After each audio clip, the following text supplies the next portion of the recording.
Good old Madison Cawthorn.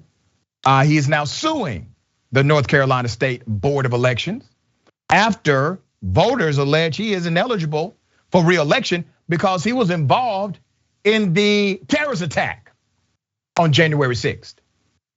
Here's some of that video. The founders of our great country saw to it that the people who consent to be governed should have a voice in that government. The Democrats, with all the fraud they have done in this election, the Republicans hiding and not fighting, make no mistake about it, they do not want you to be heard. But my friends, when I look out this crowd, I can confidently say, this crowd has the voice of lions. There's a new Republican Party on the rise that will represent this country, that will go and fight in Washington, D.C. And at 12 o'clock today, we will be contesting the election. Bear in mind, there is a significant portion of our party that says we should just sit idly by and sit on our hands. They have no backbone. But my friends, we're not doing this just for Donald Trump. We are doing this for the Constitution. Our Constitution was violated. My friends, I encourage you, go back to your states after today. Hold your representatives accountable. Make sure that they stood up for election integrity and make your voices heard. Once again, another politician who won't bust the soft side of a grape, but he will encourage others to do so. Here's the thing, the Constitution says, hey, if you try to overthrow the government, if you try to overthrow democracy, you can't run for office. You cannot hold office. I'm paraphrasing, but that's basically what it says.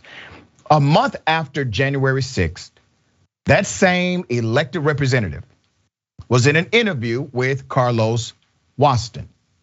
And on the show, when asked about his speech and the terrorist attack, he had this to say: I don't regret it, actually. Obviously, I think what happened on January 6th was despicable. I thought it was conducted by weak-minded men and women who are unable to check their worst impulses and had very little self-control. Despite what happened on January 6th, Cawthorn still voted to contest the results of the election for Wisconsin. It was, however, accepted.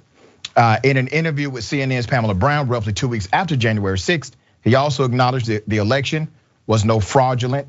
This is a recap of that, all right? Cawthorn, who filed for candidacy in the state's 13th congressional district last month, spoke at a rally that day in front of the White House before rioters stormed the Capitol. Then President Donald Trump, whose speech headlined that rally, urged attendees to march to the Capitol, told them to be strong, and said that you'll never take back our country with weakness. While he may have skirted any real apology like most of the GOP, the 11 North Carolina voters were not going to let it stand and filed a legal challenge, all right? I think they have good standing for this legal challenge to disqualify him from running. North Carolina voters moving to block Cawthorn's reelection bid cited Section 3 of the 14th Amendment of the US Constitution, which prohibits public officials from holding office if they have engaged in insurrection or rebellion. There you have it. Against the United States, a challenge to Cawthorn's candidacy was filed January 10th on behalf of the 11 voters before the State Board of Election.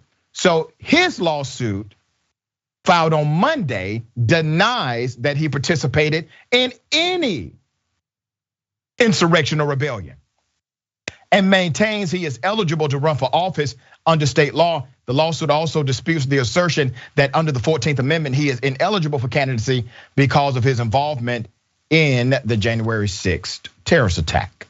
The suit also argues that the challenge is not based on reasonable suspicion and violates his right to run for office.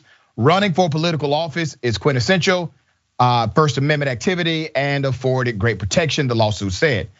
Obviously, he's being represented by a Republican surrogate, and this is going to be quite interesting because the judge involved is a Trump appointee.